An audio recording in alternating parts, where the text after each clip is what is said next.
Yeah. Okay. So Jan, it's okay that we record this? Yes. Okay.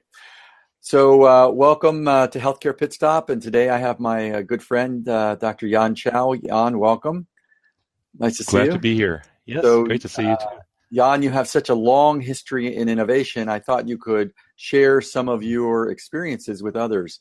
For those of you who don't know, Jan was the medical director for Kaiser's Innovation and Advanced Technology Group for roughly a decade. And during that time, I've had the good fortune to be at the Garfield Center, which is the physical plant.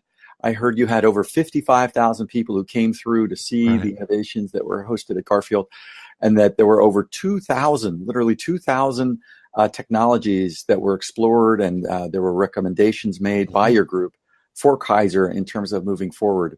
You personally have also 3 patents. I have a few patents of myself, and I know how difficult that is. And you've been also working for on the federal side as well with Longview for a while. And I was hoping today that you could give us some of your perspectives on healthcare and how we could make things better from an innovation space. So Jan, so the first question I'd like to know is, what motivates you? What gets you up in the morning? Well, I think one of the main motivations, besides the fact that healthcare is going through a tremendous change, as you and I know, very, very deep changes in healthcare today, in terms almost of everything that's part of healthcare. What gets me up is that there is this growing discrepancy between what's happening in society and what's happening in healthcare, not just in technology, but in sort of public policy, social change, social media, the establishment of new power centers, and so on. So what really gets me interested is how do we, as a healthcare provider, as a physician, how do we bridge that gap between where technology is going and how fast it's going? How do we bridge that gap between that and what we're doing today in healthcare? And I think that's a very complicated question, as you and I know. I followed your experiences at CES for many years, and how you see other technologies and you look for applications in healthcare, and clearly other markets are moving much faster than healthcare, and it certainly would be good to kind of bring those together. If you were to say, what are some of the main problems that you think that we could solve? Are there some problems that you think technology really, there's some real gaps that could be filled in? Well, I think part of that answer is you have to go look at the technologies that are sort of closer to reality. The technologies that are farther away, like all the genomics and omics types of things, or like VR, AR, and maybe some of the robotics things, those things are great, but they're still probably at least 10 to 15 years away. The 3 areas I think that are closer to reality would be telemedicine, which has been around for a long, long time, but it's just starting to take off because of the financial pressure in healthcare, I believe. And the second area is mobile health. Mobile is sort of the technology has sort of taken over in the last couple of years. It's become the de facto standard for consumer electronics. So I think it's beginning to impact healthcare in a very big way. And that in itself signals a lot of change in terms of the relationship between a healthcare provider and consumer, in terms of the availability of healthcare information right at the pocket, right at the purse, as opposed to having the patient go somewhere to do something. And the third area is actually analytics, which is starting to come on really, really strongly and starting to be funded by venture capital. I think analytics is sort of the next logical step. As you know, the last couple of years have been very busy for healthcare providers, as they've been incentivized by the federal government to adopt medical records, electronic medical records. And that has been a struggle. That's been a challenge, to be honest, for everybody, including Kaiser. But Kaiser, where I was working, tends to be a forerunner of many things. And so what happened at Kaiser after the electronic health record implementation was the next logical question, which is, what is the value of all this data that we're collecting? Besides the value to regulators and payers, what is the real clinical value? And I think that area is starting to take off.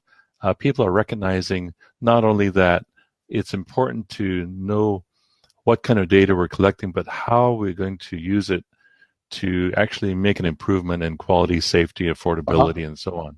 I think that's a really complicated question. I haven't seen too many folks in healthcare actually start to address that. So So kind of I'm hoping actionable that, items and what do yeah, you do with yeah, this treasure trove? exactly. I completely What's agree with that. what's legal to do, and what's community standard of care? All these kind of Yeah. questions require physicians to be much more proactive, to get That, involved and that make those raises a really decisions. interesting question. So if Yeah. you were, from your experience at Kaiser and probably elsewhere, if you were to advise healthcare systems on how they can move forward faster, right? They're Mhm. all under a lot of pressure as we move to value-based care. Do you have any advice to healthcare systems in terms of how they bring innovation to their system? Right. I think that there are a couple of different aspects to that. One of the major aspects is how do they innovate in general? And I Yeah. think that's a question that actually, to be honest, many healthcare systems have not addressed. They're starting to address it. The position of chief innovation officer is just starting to take off. So I know that's happening. But what is it that actually, how do you actually innovate in healthcare? That's part of the question that we had to answer at Kaiser, and I think it took a lot of effort, but we started to make some headway. It's going to be different for every organization. So the question is, what are their priorities? Is it safety, quality, affordability, professional satisfaction, or a combination thereof? Where are they lacking? Where they need to address things? And Hmm. so, I think one of the good places to start is look at their portfolio of problems, if you will, to Hmm. see what are the problems that cannot be solved today, problems that they totally understand. And so they Yeah. don't have to solve a use case that they don't understand.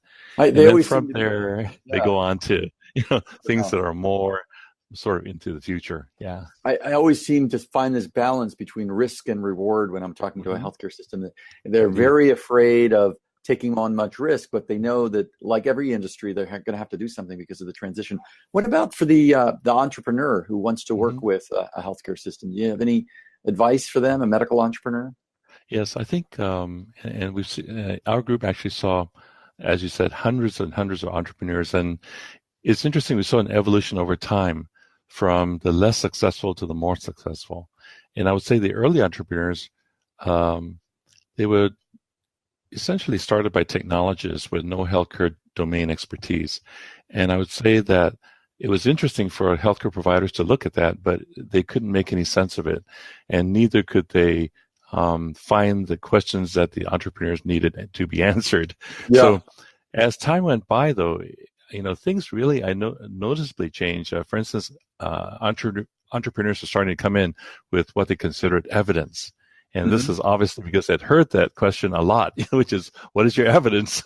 Yeah. Which is the first question that healthcare providers always ask.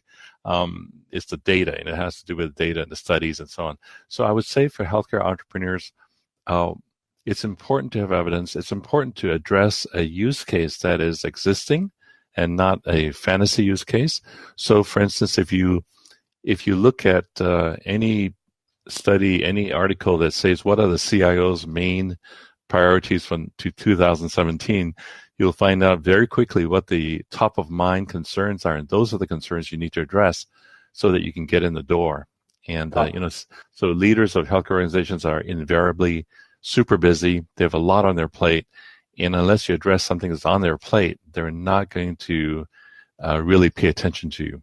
I've often seen there's a kind of a breakdown between the Mm-hmm. entrepreneur, who, as you mentioned, is a technical person, Mm-hmm. and providers, nurses, physicians who might want to get involved in building out new businesses. Do you have suggestions for entrepreneurs how to bring on providers, or how providers who might want to become Mm-hmm. entrepreneurial to get involved in the space? Actually, I'm starting to talk to a lot of physicians who are wanting to be entrepreneurs and who seem to have channeled their careers towards that.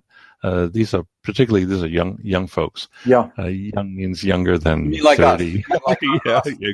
like us, right? Yeah. Folks are young at heart. So, um, I would say there's a couple of things I usually tell folks. One is to make it known what you want to do. Um, Given our automation, our technology, would think would be more efficient, but actually it's still very much relationship driven. So if you want to find a position that's entrepreneurial, you want to get into a startup, you want to start a startup, you want to start connecting with investors, you need to go out there and shake hands. You need to go out there and go to conferences.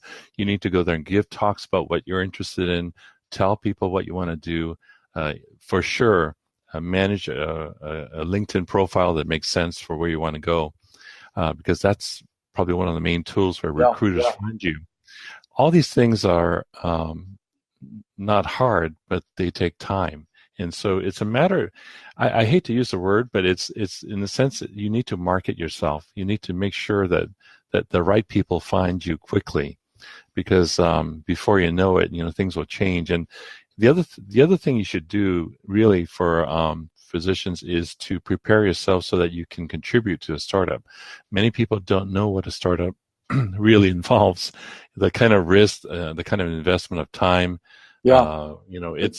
It's very different than a job. And I think I've been through a couple of startups. It's not for everybody, I would say. For many physicians, probably the best thing is to get in when the startup has been already funded, so that the situation is a little bit closer to what they're used to. Yeah, I read Lisa Sunan's and David Chamowitz's book, Tectonics, a few years ago. And it's kind of interesting to see how everybody views innovation differently. Yes. And it really has an impact on bringing a solution forward. I think that's unless you can bring all those views, the equity markets, the provider network, the entrepreneur together with a common view, I think it becomes really difficult to bring forward a solution. Well, Jan, I want to thank you very much for your thoughts today. You're welcome. I think you're at kind of the center of innovation, and having had this broad experience, I would just suggest to anyone who's listening to this that they can reach out to you on LinkedIn. But awesome to have the conversation. Yeah, thanks very much. To talk with you, and I'd be happy to connect with anybody who has, any needs or want to just discuss this. I've done that a lot, and very happy to connect. Thanks again, Jan. Appreciate it. Thanks, Alan. Appreciate it.